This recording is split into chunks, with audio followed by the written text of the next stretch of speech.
یہ سلسلہ لگ جاتا ہے. صلوات پڑھ دیں محمد اللہم صلی علی محمد و آل محمد.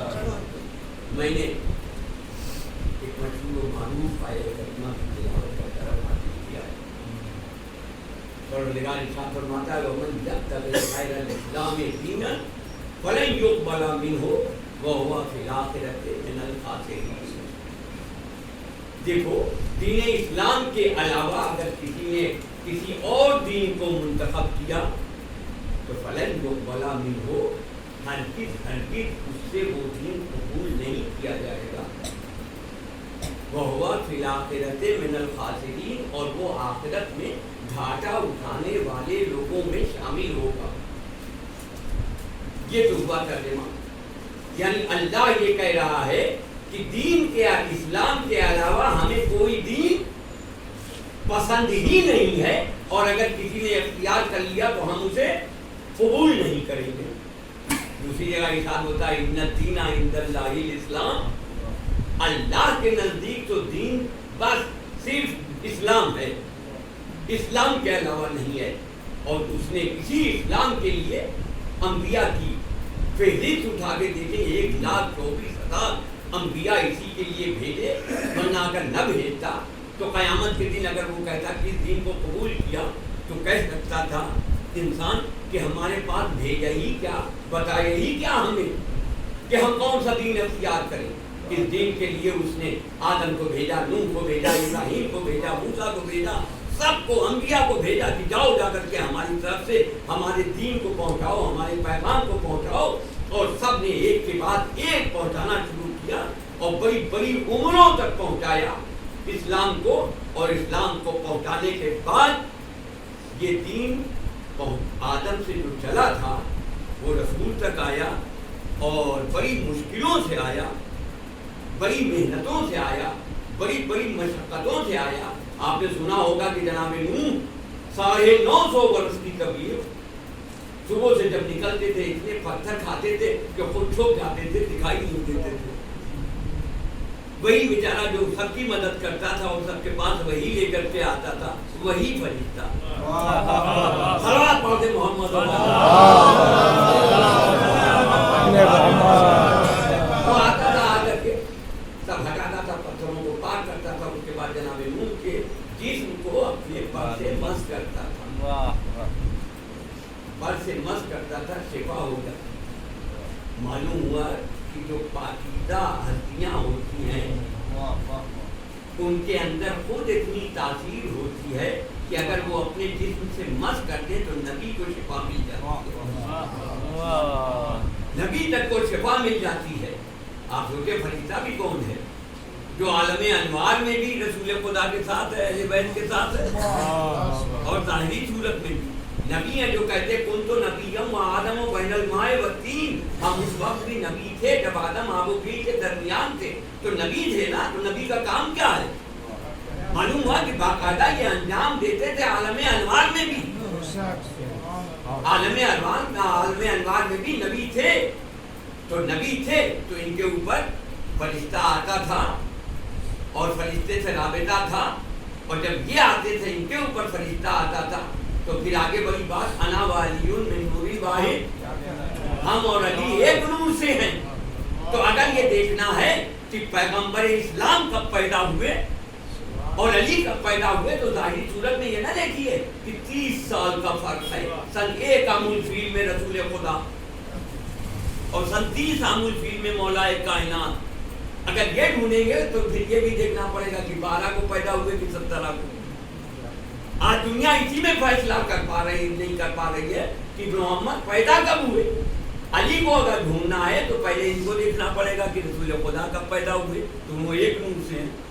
اور اگر پیغمبر کو اگر ڈھونڈنا ہے کہ کس دن پیدا ہوئے تو پہلے دیکھو کہ خدا کب سے ہے.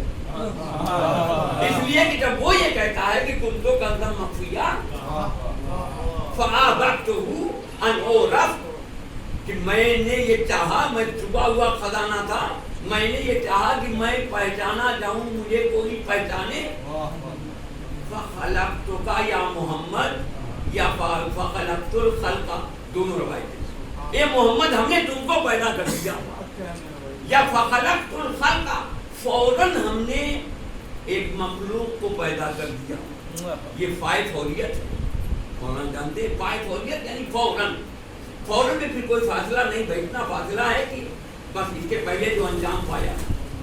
کن تو کنزم مخفیہ میں چھپا ہوا خزانہ تھا.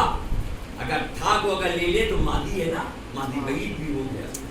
تو ماضی ہے تو ماضی ہے تو خدا ہے، خدا ہے تو اس کے اندر تحقق ہے، تحقق ہے. اگر کہیں تحقق پیدا ہو جائے تو خدا نہیں ہے، خدا نہیں ہے. تو خدا تھا اور کچھ نہ تھا، اس نے فوراً چاہا کہ پہچانا جاؤں، اس نے فوراً مخلوق کو پیدا کر دیا. اب اگر پوچھنا ہے تو آپ پوچھئے کہ رسول کی خلقت کب ہوئی، تو یہ پوچھنا پڑے گا کہ خدا کب سے ہے. وہ چھپا ہوا خزانہ تھا، اس نے چاہا کہ پہچانا جائے، فوراً پیدا کیا. تو یہ کب سے ہیں؟ تو اب اس کے لیے ڈھونڈا جائے گا کہ اگر صاحب کب سے ہیں تو کب کے لیے کب کا لفظ تو ہے، جس کو عربی میں متا کہیں گے. کہاں پیدا ہوئے عین کہیں گے، عین کہیں گے. اس کے بعد کب پر کس دن پیدا ہوئے، کس سن میں پیدا ہوئے، کس مہینے میں پیدا ہوئے. کیا ہم بتائیں گے؟ دو نظام ہیں، ایک نظام شمسی ہے، ایک نظام قمری ہے. ایک شمسی نظام ہے جس کے ذریعے تاریخ اور سن اور سال مہینہ دن، اور ایک نظام قمری ہے. مگر جب یہ پیدا ہوئے تو کب کا لفظ نہ تھا، کہاں کا لفظ نہ تھا، جگہ کا لفظ نہ تھا، مقام کا لفظ نہ تھا، دن نہ تھا، رات نہ تھی، مہینہ نہ تھا، سال نہ تھا، نہ نظام شمسی تھا، نہ نظام قمری تھا. تو ہم کیسے بتائیں یہ کب پیدا ہوئے اور کس نے ان کا نام رکھا؟ کون بتائے؟ وہی تھا. اس نے فوراً چاہا کہ میں پہچانا جاؤں، فخلقت الخلق، اس نے فوراً پیدا کر دیا. اب اس کے بعد یہ سلسلہ چلتا رہا، اسلام کا سلسلہ.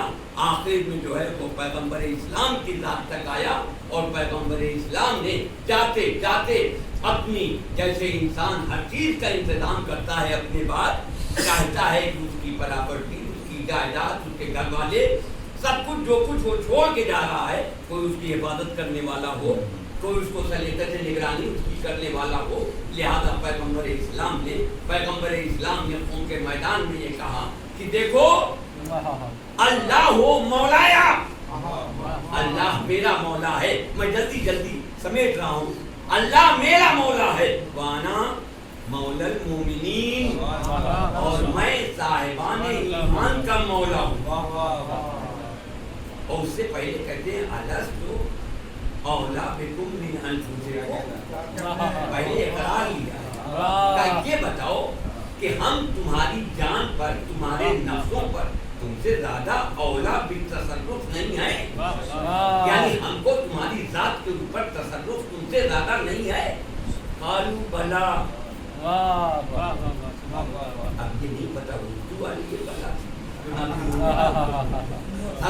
محمد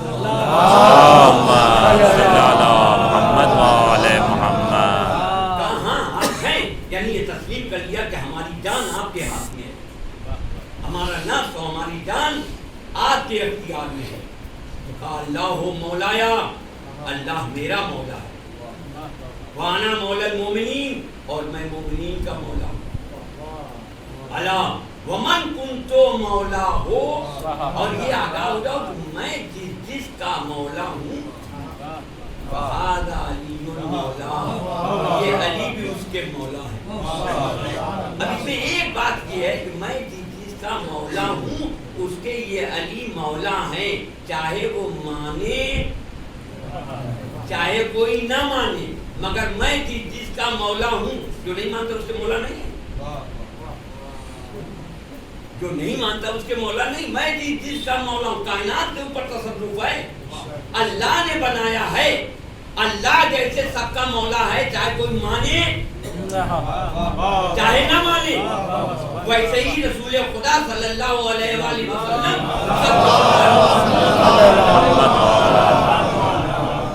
سب کے اوپر حاکم ہیں، اولا بھی تصرف ہیں، تو مولا ہیں. مولا ہے چاہے کوئی ان کو مانے چاہے نہ مانے. یعنی صرف آپ یہ سمجھ لیں کہ مومنین کے مولا پیغمبر اسلام نہیں ہے خالی، منافقین کے بھی ہیں، مشرکین کے بھی ہیں، سب کے مولا ہیں. کوئی مانے اس کے بھی مولا، نہ مانے تو اس کے بھی مولا. تو کانا مولا المومنین، تو میں یعنی اللہ جیسے نبی کا مولا ہے، اولا بالتصرف اسی کے قبضہ قدرت میں نبی کی جان ہے، تو جیسے اولا اور مولا نبی کا خدا ہے، ویسے ہی مومنین کے مولا رسول خدا ہیں. اور جیسے مومنین کے لیے رسول خدا مولا ہیں، ویسے ہی علی بھی ساری کائنات کے مولا ہیں. اب چاہے کوئی اللہ کو مولا نہ مانے تو پھر اللہ مولا ہے، نبی کو مولا نہ مانے تو نبی مولا ہیں، علی کو مولا نہ مانے تو علی مولا ہیں. صلوات پڑھ دے محمد. اللہم صلی علی محمد و آل محمد. یہ سمجھ لیں کیا کہنا ہے ان لوگوں کا کہ جن کے دل میں رسول کے اوپر ایمان ہے، ان کی محبت ہے، ان کی محبت میں جان قربان ہے. اگر کوئی محبت رسول میں جان قربان کرنے والا ہے صحیح دل سے تو انا والی من نور واحد، ہم والی ایک نور سے ہیں. یعنی جو محمدی ہے وہ ہے علی بھی ہے. اللہم صلی علی محمد و آل محمد. تو اسلام کو، وہ اسلام جو آدم سے چلا تھا اور رسول نے اپنے بعد چھوڑا ہے، اسے جو ہے وہ پہلا دشمن جو تھا تاریخ میں اسلام کا اور اللہ والوں کا، جن میں سے آدم تھے، آدم کا جو دشمن تھا ابلیس، اس نے جو ہے وہ پہلی منزل کے اوپر چاہا تھا کہ ختم کر دے اسلام ہی کو اور آدم ہی کو، اس طرح سے کر دے کہ یہ اسلام نام کی کوئی چیز باقی نہ رہے. ہر دور میں اس نے کوشش کی کہ اس کو مٹا دے. الگ الگ شکلوں میں آتا رہا، الگ الگ شکلوں میں آتا رہا، مگر پیغمبر اسلام تک جب یہ پہنچا ہے، یہ اسلام بڑی محنتوں سے پہنچا ہے. تو اب ایک منزل وہ آئی کہ جب پیغمبر اسلام کے بعد مولا کائنات نے اس اسلام کی حفاظت کی، اور اس کے بعد جو ہے وہ امام حسن مجتبیٰ نے اس اسلام کی حفاظت کی، اور اس کے بعد جو ہے وہ زہر دغا سے شہید ہو جانے کے بعد اب اس اسلام کی باغ ڈور کو اپنے چھوٹے بھائی شہزادہ جنت امام حسین کے حوالے کیا. اللہم صلی علی محمد و آل محمد. اب یہ تمہارے حوالے ہے. دنیا آج اعتراض کرتی ہے کہ امام حسن نے تو صلح کیا تھا، انہوں نے جنگ کیا تھا. صلح ایک الگ چیز ہے، جنگ ایک الگ چیز ہے. اگر یہ سمجھ میں آ جائے کہ مقصد ایک ہے، مقصد حفظ اسلام ہے، تو پھر یہ نہیں دیکھے گا کہ یہ دونوں الگ الگ ہیں، آپس میں ضد ہیں. ایک صلح ہے اور ایک جنگ ہے. آپ روزانہ دیکھتے ہیں کہ کپڑے کو جب دھو لیتے ہیں آپ تو نچوڑتے ہیں کیسے، ایک ہی طرف لے جاتے ہیں. کیا کرتے ہیں؟ کہا صاحب کپڑا نچوڑ رہے ہیں، صاحب سدھانا ہے. کہا یہ کیا کرنا ہے؟ آپ اس کو اس طرف موڑ رہے ہیں، اس کو ادھر کار میں. کہا اس کے تو ہوگا نہیں. مقصد اسی میں ہے کہ ایک طرف اس کو لے جائیں اور اس کو ادھر لے جائیں. تو یہی صلح اور جنگ کا حال ہے کہ مقصد ایک ہے. صلوات پڑھ دیں محمد. اللہم صلی علی محمد و آل محمد.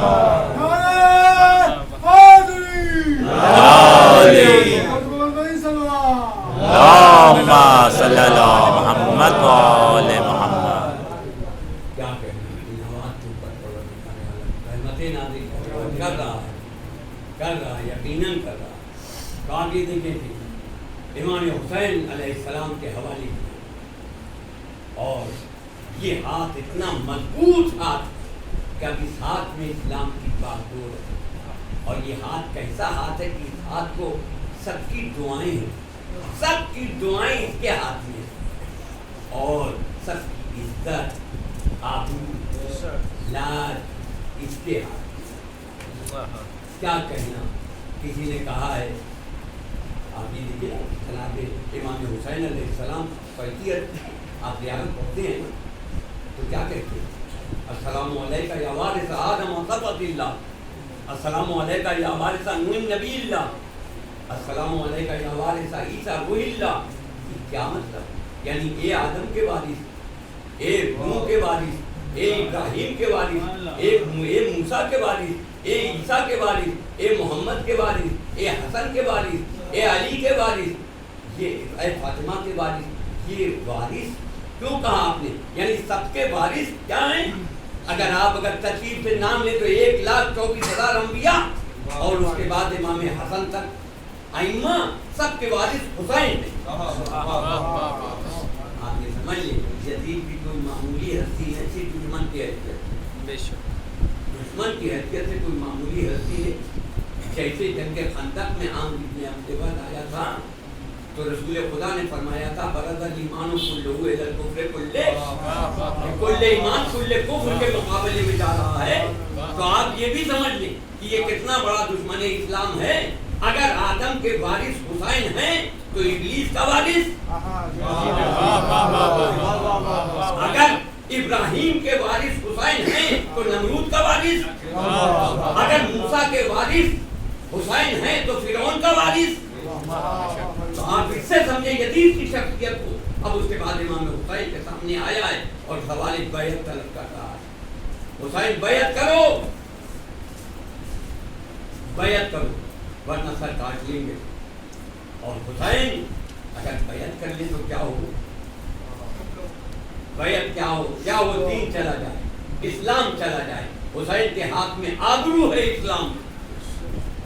کسی نے کیا خوب کہا ہے، امام حسین کے ہاتھ کی تعریف کرتے ہوئے کسی شاعر نے کہا ہے کہ وہ ہاتھ، ہمارا پسندیدہ مجمع ہے، وہ ہاتھ جو ہے صاحب ہر اختیار ہاتھ، وہ ہاتھ جو ہے صاحب ہر اختیار ہاتھ، آئی ہے جس کو مرضی پروردگار، وہ ہاتھ جو ہے صاحب ہر اختیار ہاتھ، آئی ہے جس کو مرضی پروردگار ہاتھ، جو سخا میں سب سے ہے آگے جو چار ہاتھ، جو سخا میں سب سے ہے آگے جو چار ہاتھ، ایک ہاتھ اور وقت سخاوت 1000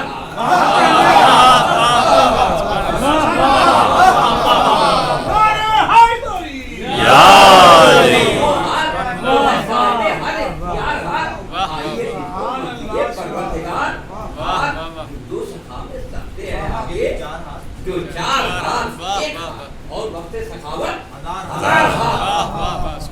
میں سمجھ رہا ہوں بڑھتا رہا ہر اہل ضرورت کے واسطے سمجھا تو بس یزید کی بیعت۔ سبحان اللہ سبحان اللہ سبحان اللہ، سمجھا تو بس یزید کی بیعت۔ آپ خوش ہو گئے نا، آپ خوش ہو گئے۔ اب ایک نتیجہ اور نکالتے، میں خوش نہیں ہوا کیوں؟ دنیا اگر یہیں تک اگر پہنچتی تو آج مولوی لکھ ہوتا کہ سب سے بڑا منحوس فقیر اور سائل بھکاری یزید تھا نا، بھکاری بیعت طلب کر رہا سائل تھا، سب سے بڑا منحوس بھکاری اور فقیر سائل یزید تھا، جو در اہل بیت سے، در سخاوت سے، در عطا سے خالی ہاتھ واپس گئے، بیعت نہیں کی، خالی ہاتھ واپس گئے۔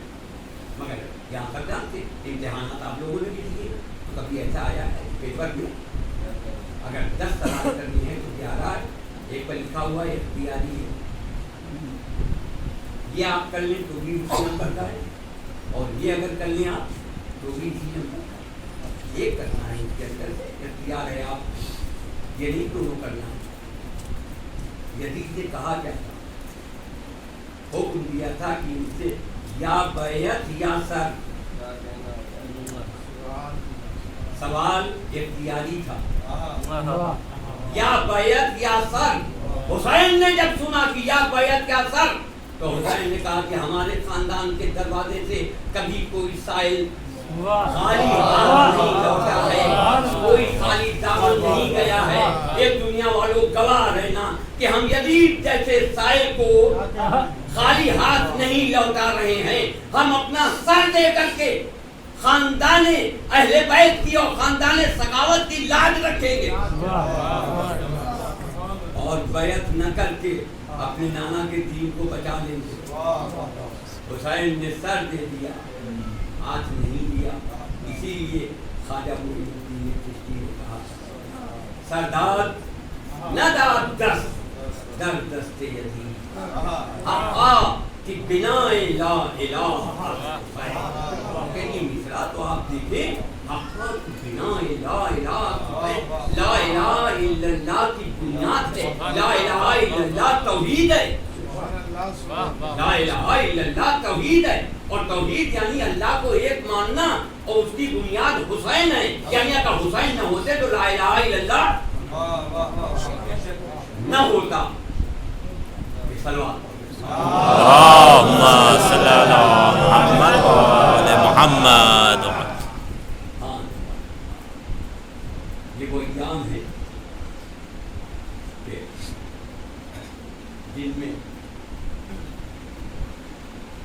گریا اور بکا کی بہار کا زمانہ ہے، جیسے ہر ایک چیز کے لیے حدیث میں ہے کہ کل شعین ربی، ہر ایک کے لیے ہر چیز کے لیے ایک بہار ہے، جیسے رمضان قرآن کی بہار ہے، جیسے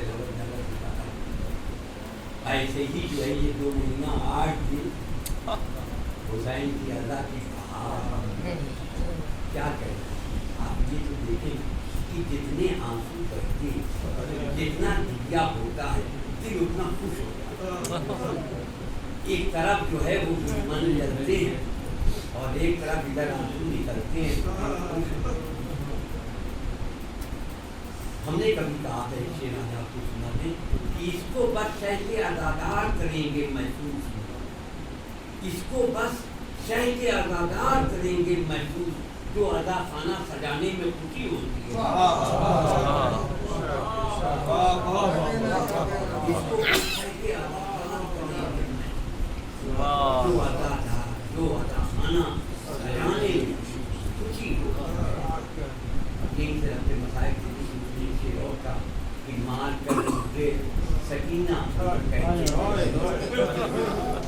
مار کر ٹوٹے سکینہ کہتے تھے نہیں اس یتیمہ کو رولانے میں مجھے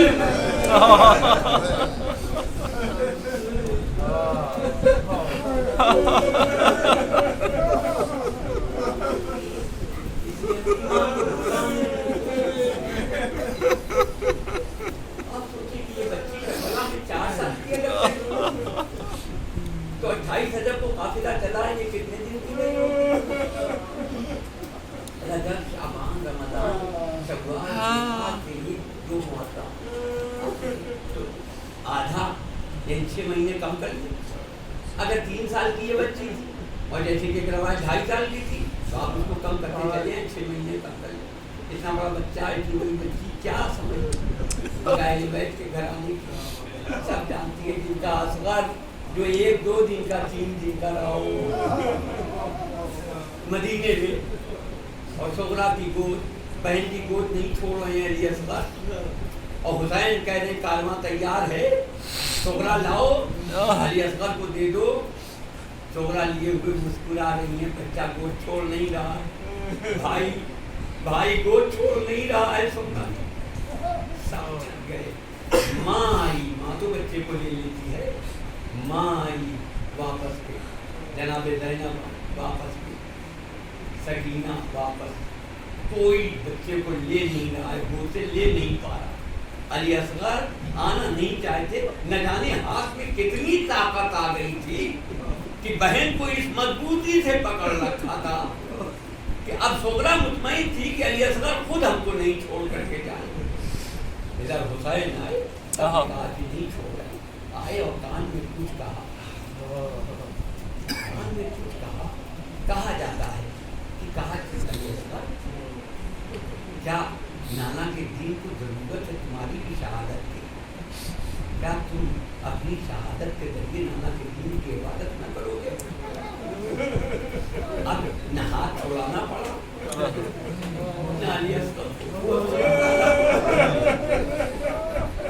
جیسے سغرا کی آغوش میں عمر کے گئے تھے ویسے ہی عمر کے حسین کی آغوش میں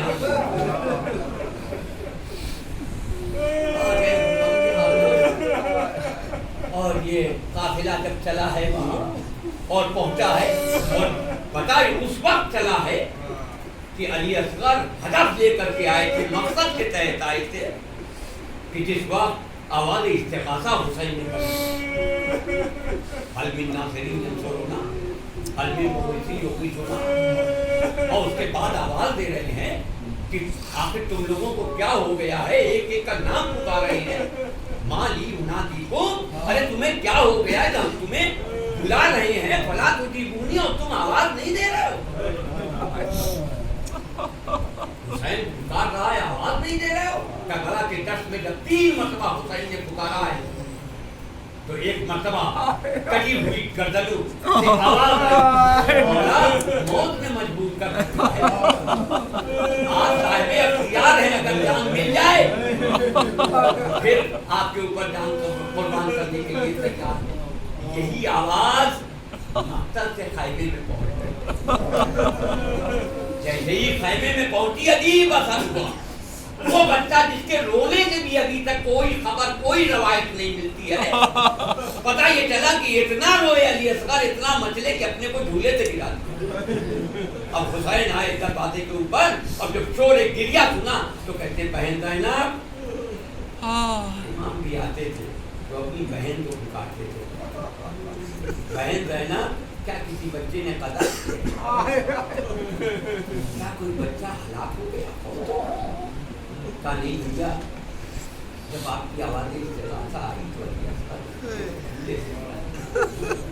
اب اس کے بعد چین نہیں ملتا ہے، علی اصغر سکون نہیں پا رہے ہیں، اے بھیا علی اصغر بہت پیاسا ہے، زبان خشک ہے، کہا لاؤ میری آغوش میں دے۔ بعض روایت بتاتی ہے کہ جناب زینب نے بعض روایت کی بات کی، ماں کی گود میں آ گئے امام حسین کی آغوش میں۔ امام نے فرمایا کہ جائیں دیکھیں شاید کوئی رحم کھا کر کے علی اصغر کی پیاس کو بجھا دے، لے کر کے آئے اور آنے کے بعد آواز دی، یہ قوم جفاکار